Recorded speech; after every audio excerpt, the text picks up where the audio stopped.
Bismillahirrahmanirrahim. Alhamdulillahirabbil alamin.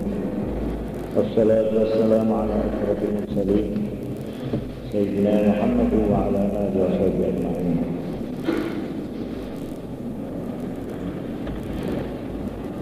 Bapak-bapak, ibu-ibu, saudara-saudara, hadirin dan hadirat yang kami muliakan. Lebih dahulu saya mengucapkan terima kasih atas kesempatan yang sekaligus merupakan penghargaan dan kepercayaan kepada diri saya untuk pada malam ini menyampaikan uraian sekitar Isra Mi'raj Nabi besar Muhammad sallallahu alaihi wasallam.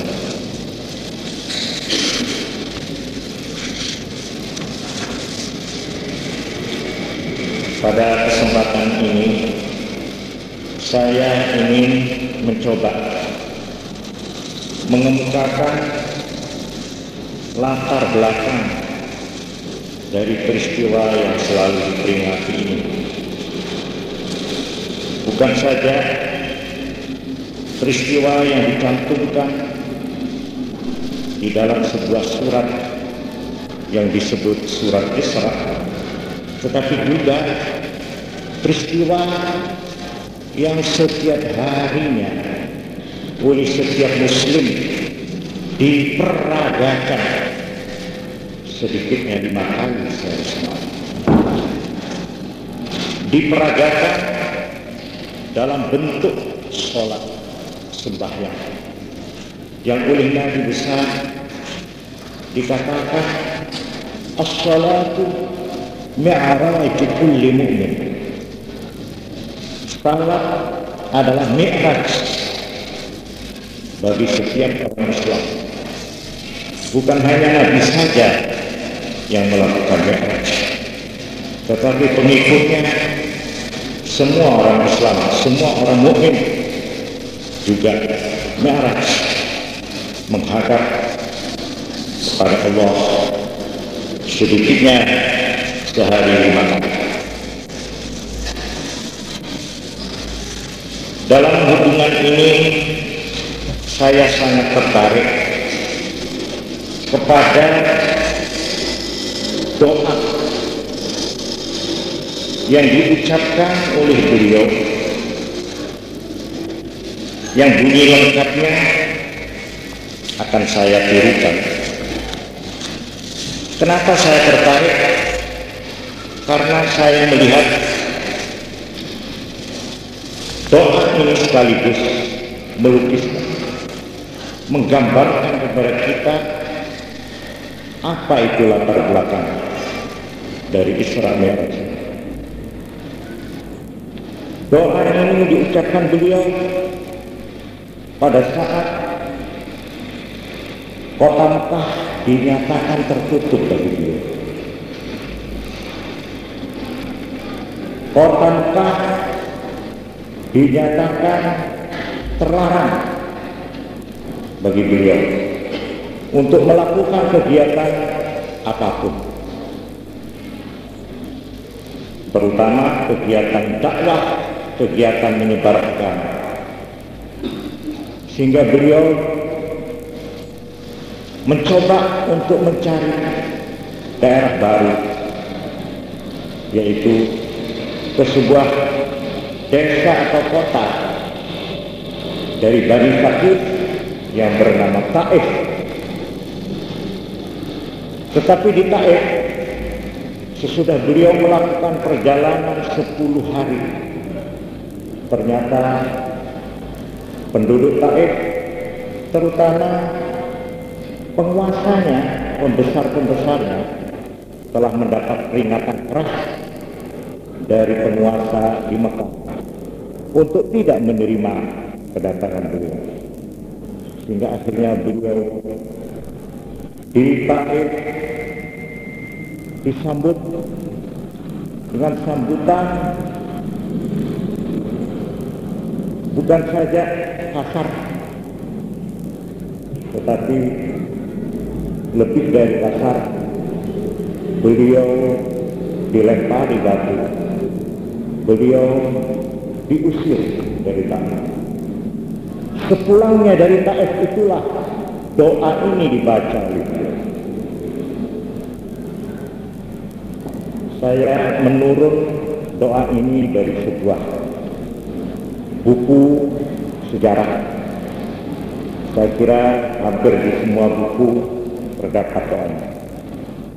Yang bunyi lengkapnya, Allahumma ilaika ashku dha'fa quwwati wa qillata hilati wa hawani 'alan nas ya arhamar rahimin.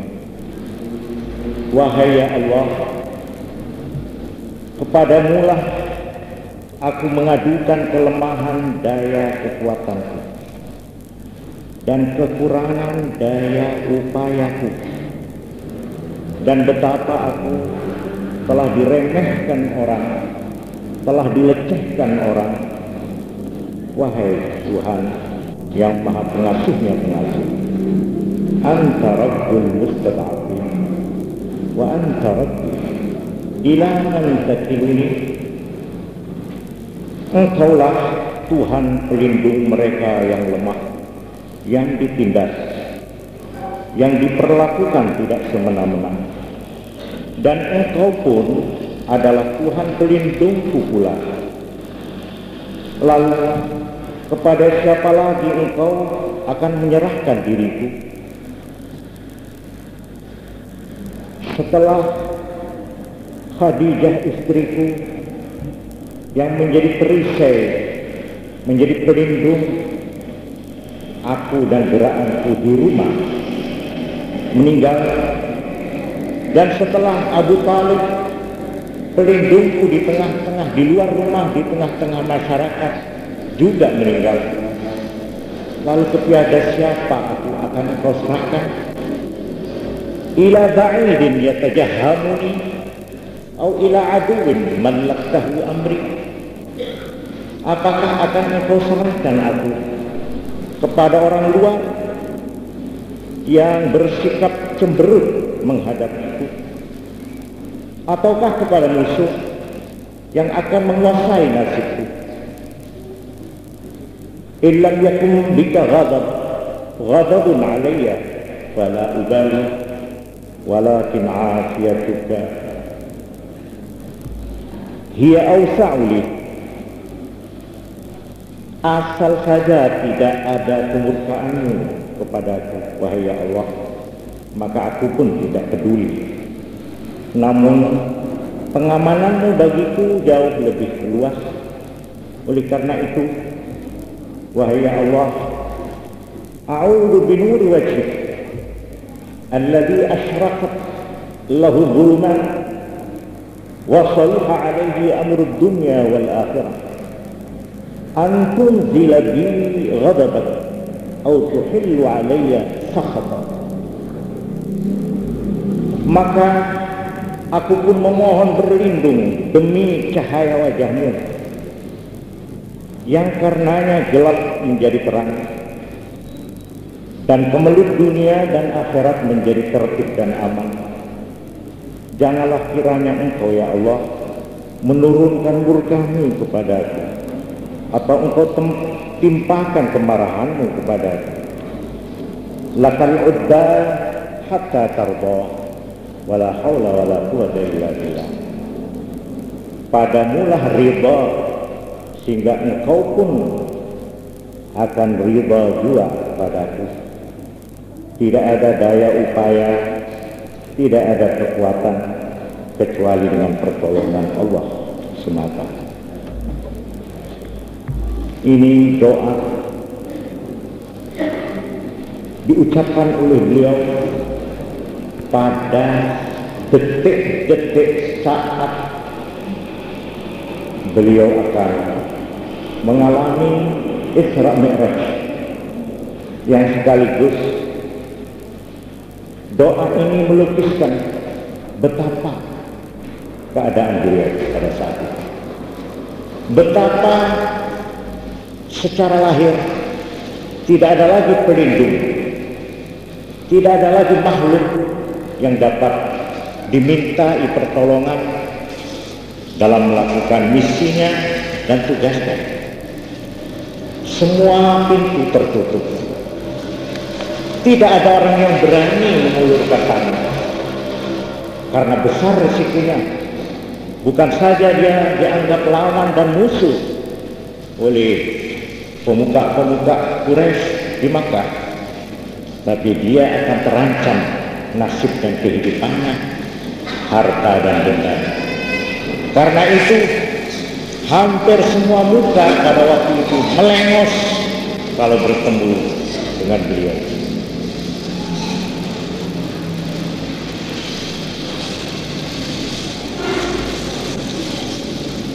Tidak antara lama sesudah itu datanglah perintah dari Allah lewat malaikat Jibril untuk asra bi'abdihi layla, untuk mengisrakan, untuk menjalankan, memberangkatkan bi'abdihi dengan hambanya.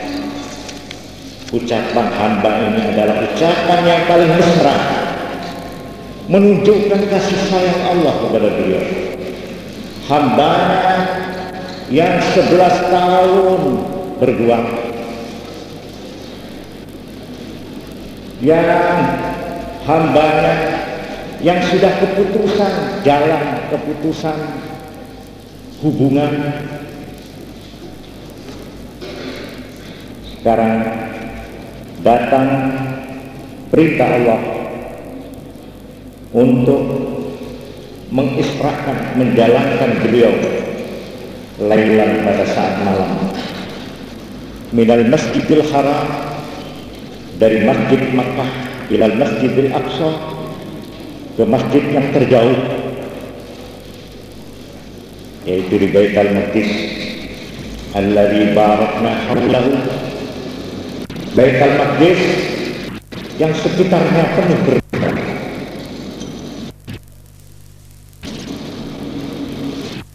Linuriyahu min ayatina, agar supaya Tuhan bisa memperlihatkan, bisa memperagakan, bisa mengalamkan supaya dialami, bisa memperlihatkan supaya beliau Nabi menyaksikan sendiri dengan kedua belah matanya untuk melihat kebesaran ayat-ayat Allah. Innahu wasami'ul basir. Dari Masjid Haram ke Masjid Aqsa, inilah yang disebut Isra. Masjid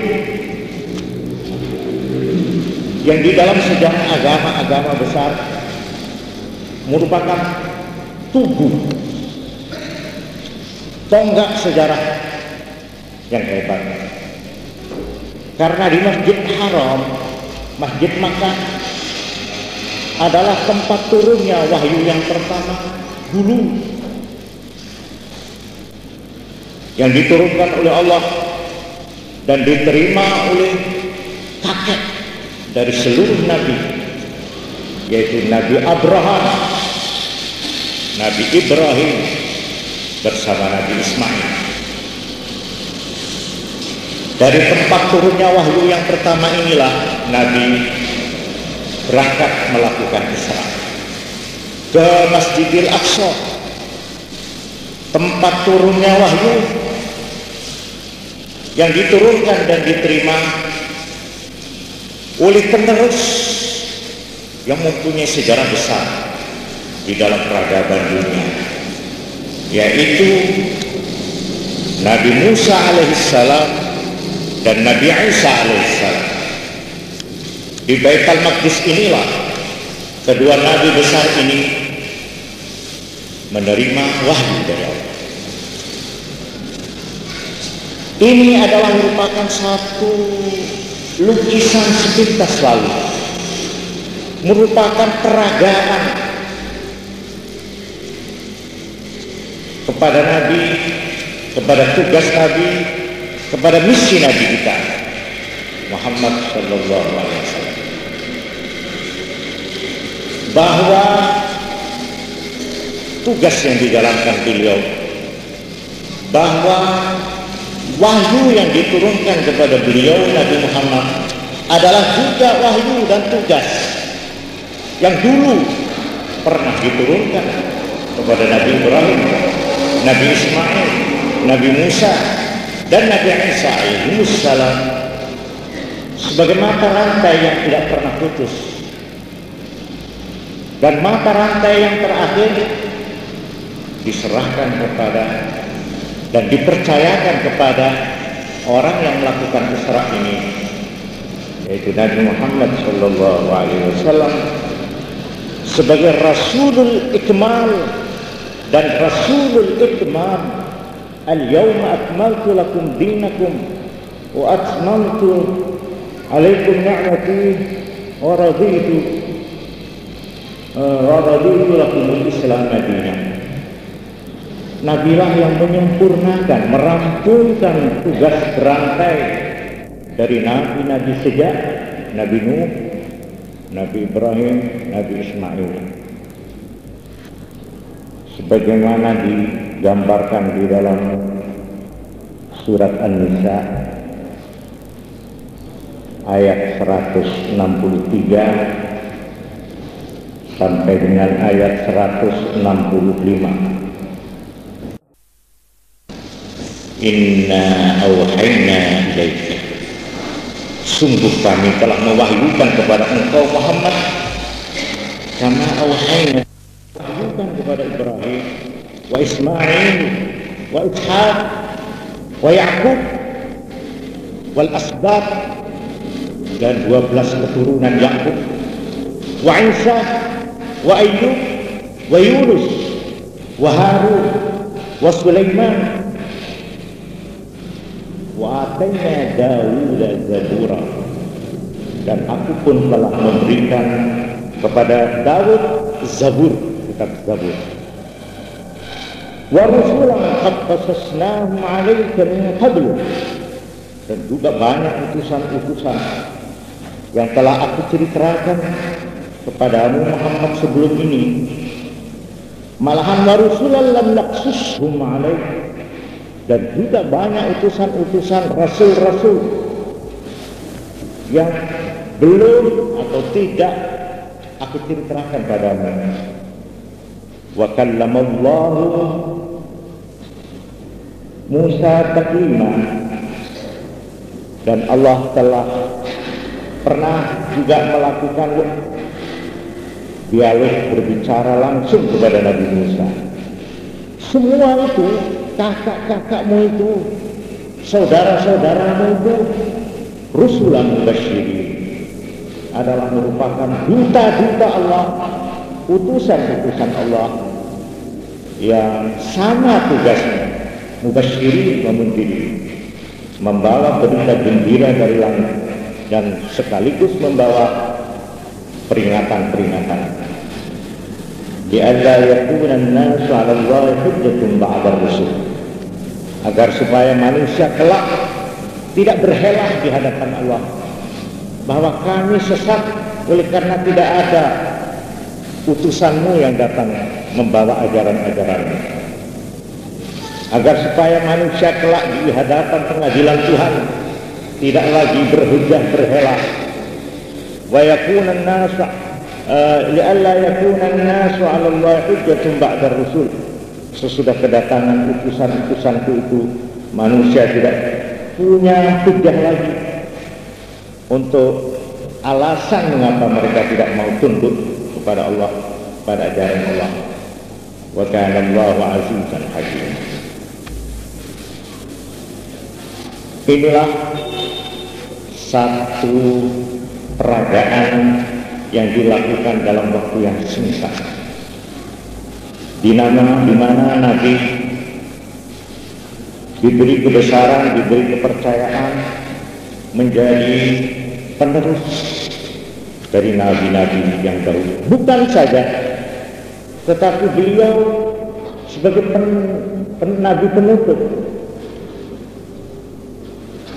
pengakhir, penyudah dari nabi-nabi. Mathali wa mathalul anbiya qabli karajulin banadaran, kata beliau. Perumpamaan aku dan nabi-nabi sebelumku adalah ibaratnya seorang yang membangun satu rumah besar, rumah gedong, istana yang besar. Fa'akmalaha wa ahsanaha, telah disempurnakan rumah besar itu dan diperindah, yaitu rumah agama, rumah ajaran dari Allah. Illa mawdi'al binah, rumah yang sudah selesai itu tinggal hanya satu batu saja. Faja'alan nas yadkhulunaha wa yata'ajjabun, orang-orang generasi demi generasi dari abad ke abad, sejak Nabi Nuh sampai ke Nabi Isa, orang berduyun-duyun masuk ke rumah besar itu. Mereka merasa kagum melihat keindahan rumah. Wa yaqulun laula mawdi'ul labnah, mereka setelah melihat ada satu lubang yang belum ada batunya, mereka mengatakan, sayang, andai kata batu ini, lubang ini ditutup oleh batu, alangkah sempurnanya rumah ini. Fa'ana labinah, kata Nabi, akulah batu itu. Wa ana khatamun nabiyyin, dan akulah penutup dari nabi-nabi. Inilah rangkaian agama-agama besar yang dimulai dari Nabi Adam, atau praktisnya dimulai dari Nabi Nuh alaihissalam setelah banjir Tofan yang terkenal dalam sejarah. Dari sejak Nabi Nuh beruntun terus estafet secara maraton, bergilir serah menyerahkan dari tangan ke tangan tugas yang sama, yang akhirnya sampailah ke tangan yang terakhir, penutup, yaitu Nabi Isra, Nabi Mi'raj, Nabi Muhammad sallallahu alaihi wasallam.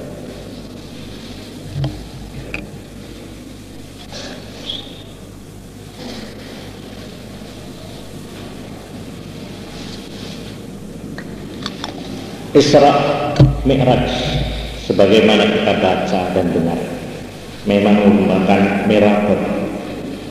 Miracle merupakan satu keajaiban, keanehan yang hampir-hampir membuat orang tidak mudah menangkap. Hampir-hampir orang menganggapnya khayalan, hampir-hampir orang menganggapnya dongengan. Memang Isra ini dinyatakan menurut kepercayaan agama Islam sebagai salah satu mukjizat, peristiwa yang memang melumpuhkan kekuatan akal biasa, akal yang hanya berdasar dan berpegangan pada alat-alat yang terbatas yang namanya panca indera, alam fisik, alam nyata saja. Akal yang tidak dilengkapi dengan iman, daerah yang dijangkau akal cukup luas, tetapi masih lebih luas lagi daerah yang tidak bisa dijangkau oleh akal manusia, dan daerah itu adalah daerah iman. Berbahagialah manusia yang dengan akalnya dia menjangkau alam yang ada di muka hidung kita, yang ada di sekeliling kita, dan untuk menjangkau alam yang lebih luas, dia mendapat bimbingan dan hidayah dari Allah lewat rasul-rasul untuk percaya dan iman bahwa alam ini tidak hanya terbatas pada daerah yang dapat dijelajahi akal saja, tetapi masih lebih luas, daerah yang belum dikenal, belum dijangkau oleh akal manusia. Karena itulah agama diturunkan.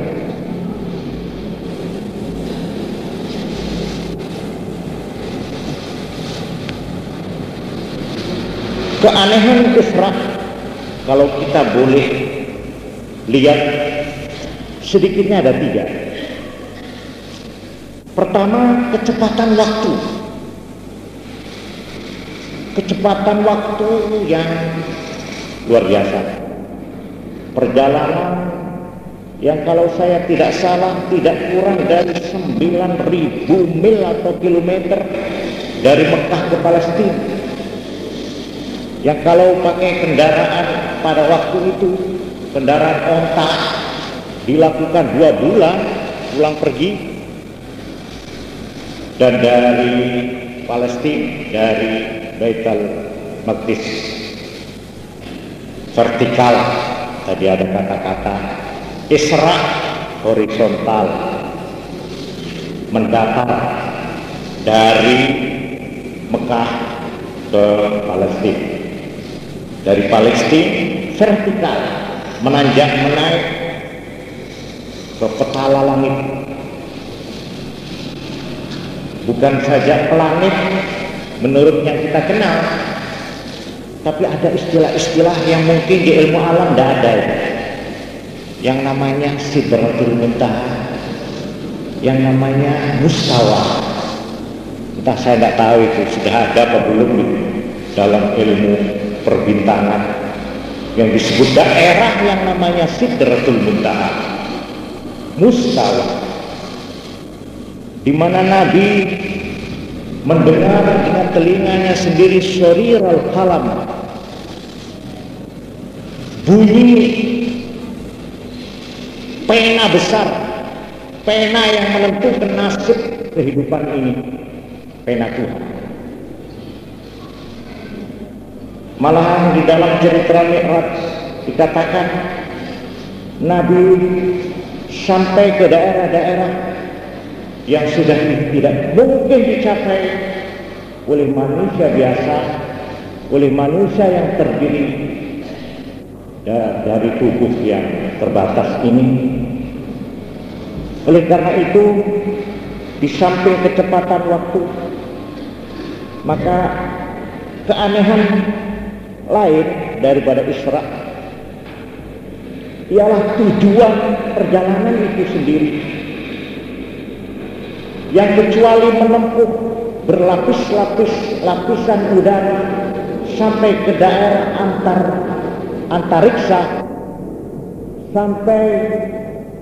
sampai ke daerah luar angkasa. Ini istilah yang kita pakai sekarang, luar angkasa. Bukan saja, tetapi perjalanan itu masih terus melanjutkan ke daerah yang oleh agama disebut daerah alam gaib, alamul malakut. Di dalam ajaran kita dikenal adanya 2 alam, alam manusia, alam panca indera yang disebut alamul mulk, alamul mulki, dan ada lagi daerah bukan, atau alam bukan alam panca indera, tapi alam iman, yaitu yang disebut alamul malakut atau alam gaib. Dalam perjalanannya ini Nabi sampai kepada daerah-daerah yang disebut Mustawa, Sidratul Muntaha. Malahan beliau sempat masuk ke surga yang selama ini hanya diperdengarkan sifat-sifatnya saja, itu telah disaksikan sendiri oleh beliau. Beliau sempat masuk menengok melihat surga. Bahkan beliau oleh Allah dengan kemurahan Allah diperlihatkan pula neraka. Perjalanan beliau masih terus makin jauh, di mana beliau diberi kesempatan oleh Tuhan untuk bertemu langsung dengan para makhluk-makhluk lain yang namanya makhluk gaib, makhluk yang disebut malaikat. Bukan saja, juga dengan mereka yang menurut ajaran materialisme sudah menjadi tanah, sudah menjadi satu dengan tanah, tumbuh lagi menjadi tumbuh-tumbuhan, dimakan lagi menjadi tanah lagi, yaitu mereka yang telah ratusan tahun meninggal